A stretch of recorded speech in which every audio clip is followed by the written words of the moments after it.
cctv News spoke to Zhao Bo, the director of the Center for International Security Cooperation. He spoke to us on China's relations with ASEAN, the Association of Southeast Asian Nations members, and how ongoing disputes will likely be resolved. Yes, we understand that we have some territorial disputes with some of the member states, but in spite of this, all these problems cannot overshadow the overall good relationship. And in terms of the disputes, China has made its stance very clear that we would like to resolve this issue with all the countries concerned through friendly discussions. Lieutenant General Wang echoed similar comments at the event, saying China is committed to peaceful development and observes proper process in handling territorial disputes. For more on this now, we're joined live by Mr. Jia Xiudong. He's a senior research fellow at the China Institute of International Studies in Beijing. Sir, thank you for joining us. Yeah. Tell us, why is China right now taking such a bold step forward, saying it is the preeminent power of East Asia? Actually, China is playing an active role in economic and trade relations in the region.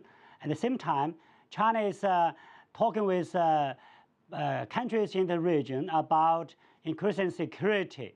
And China seeks a peaceful settlement over the disputes between China and its neighbors and other maritime states.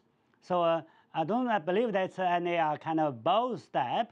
And but the impression by others is that China actually playing with these disputes with its economic strength. Actually, it's not the picture right now. I see.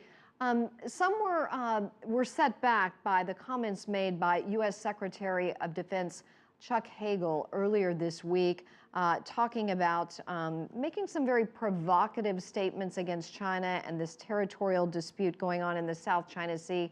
Tell me, did this force the Chinese government to push back some?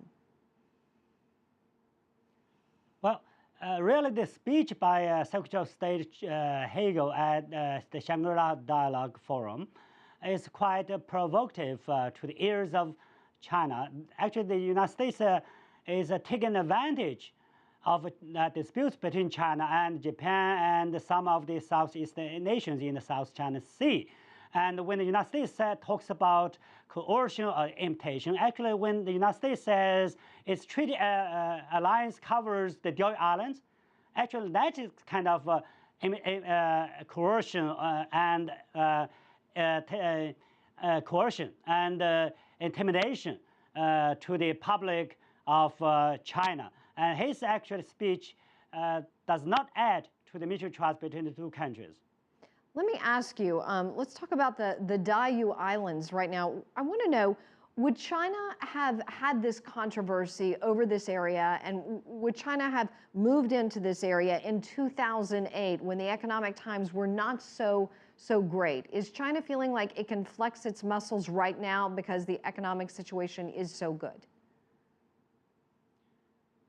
Well, no, that's not true. And actually, the Diaoyu Island dispute appeared to the eyes of the international community, the public. It's just because the provocative moves taken by Japan in 2010 and in 2012, when Japan seized a Chinese fisherman and tried to put him on trial using the Japanese law to show that Japan has jurisdiction over the Diaoyu Islands. And now again, because of nationalization of the Diaoyu Islands in 2020, these are what provocative moves to which China had to respond. So it's not because that China has a rising economic power. I see. Mr. Jia Xiudong, thank you so much for your time and insight and joining us on our broadcast live from Beijing. We really appreciate it.